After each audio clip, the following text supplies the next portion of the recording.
ഇന്ത്യയുടെ 14ാമത് ഉപരാഷ്ട്രപതി ജഗ്ദീപ് ധൻകർ കാലാവധി അവസാനിക്കാൻ 2 വർഷം ബാക്കി നിൽക്കെ സ്ഥാനമൊഴിയുന്നത് ഉന്നത തലങ്ങളിൽ ഏറെ ചർച്ച ചെയ്യപ്പെടുകയാണ്.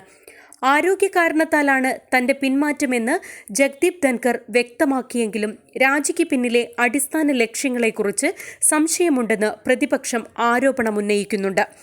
പാർലമെന്റിന്റെ വർഷകാല സമ്മേളനത്തിന്റെ ആദ്യ ദിവസം നടത്തിയ പ്രഖ്യാപനം ഏറെ സംശയമുണ്ടാക്കുന്നതാണ്.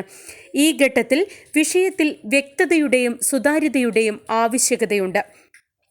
അപ്രതീക്ഷിത രാജി കേന്ദ്രത്തിന്റെ ഇടപെടലുകൾ കൊണ്ടാണോ എന്ന ചർച്ചകളും ഉയർന്നുവരുന്നുണ്ട്.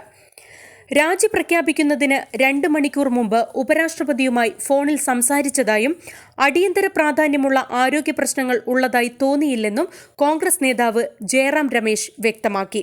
രാജിവെക്കാൻ പോകുന്നതിന്റെ ഒരു സൂചനയും അദ്ദേഹം നൽകിയിട്ടില്ല.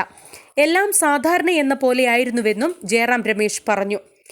ഉപരാഷ്ട്രപതിയുടെ രാജിക്ക് പിന്നിൽ ആരോഗ്യ പ്രശ്നങ്ങൾ മാത്രമല്ലെന്നും ജസ്റ്റിസ് യശ്വന്ത് വർമ്മയെ ഇംപീച്ച് ചെയ്യാനുള്ള പ്രമേയത്തിന് പ്രതിപക്ഷ എംപിമാർ നോട്ടീസ് നൽകിയ പശ്ചാത്തലത്തിലാണ് ധൻകറിന്റെ രാജി പ്രഖ്യാപനമെന്നുമാണ് പ്രതിപക്ഷ ആരോപണം. അപ്രതീക്ഷിത രാജി പ്രഖ്യാപിച്ചതിന് പിന്നാലെ പകരം ആരായിരിക്കുമെന്നുള്ള ചർച്ചകളും പുരോഗമിക്കുന്നുണ്ട്.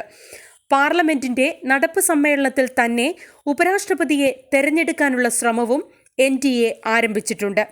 അടുത്ത ഉപരാഷ്ട്രപതി സ്ഥാനത്തേക്ക് ഉയർന്നുവരുന്ന പ്രധാന പേരാണ് കോൺഗ്രസ് എംപിയും പ്രവർത്തക സമിതി അംഗവുമായ ശശി തരൂരിൻ്റേത്. കോൺഗ്രസ് നൽകിയ പേരുകൾ തള്ളിയാണ് തരൂരിനെ കേന്ദ്ര സർക്കാർ പരിഗണിക്കുന്നത്.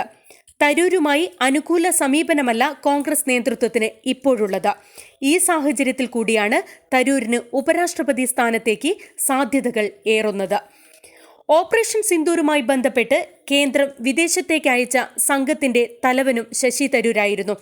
BJPയോടുള്ള തരൂരിന്റെ മൃദു സമീപനത്തിൽ കോൺഗ്രസ് നേതൃത്വം നേരത്തെ അതൃപ്തി പ്രകടിപ്പിച്ചിട്ടുണ്ട്. ഈ സാഹചര്യത്തിൽ തരൂരിനെ കൂടെ നിർത്താനാണ് BJP ശ്രമിക്കുക എന്നത് വ്യക്തമാണ്. ഉപരാഷ്ട്രപതി സ്ഥാനത്തേക്ക് തരൂരിനെ പരിഗണിക്കുന്നത് BJPയുടെ തന്ത്രമായും നിരീക്ഷകർ വിലയിരുത്തുന്നുണ്ട്. കോൺഗ്രസിൽ അതൃപ്തിയിൽ കഴിയുന്ന നേതാക്കൾക്ക് തരൂർ വിഷയത്തിൽ കേന്ദ്ര തീരുമാനം നിർണായകമാണ്.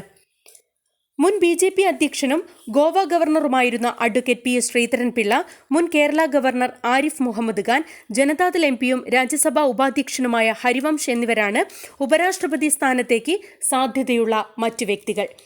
കാലാവധി പൂർത്തിയാക്കുന്നതിനു മുമ്പ് രാജിവെക്കുന്ന 3ാമത്തെ ഉപരാഷ്ട്രപതിയാണ് ജഗ്ദീപ് ധൻകർ. R വെങ്കിട്ടരാമനും VV ഗിരിയും കാലാവധി പൂർത്തിയാക്കുന്നതിനു മുമ്പ് ഉപരാഷ്ട്രപതി സ്ഥാനത്ത് നിന്ന് രാജിവെച്ചിരുന്നു.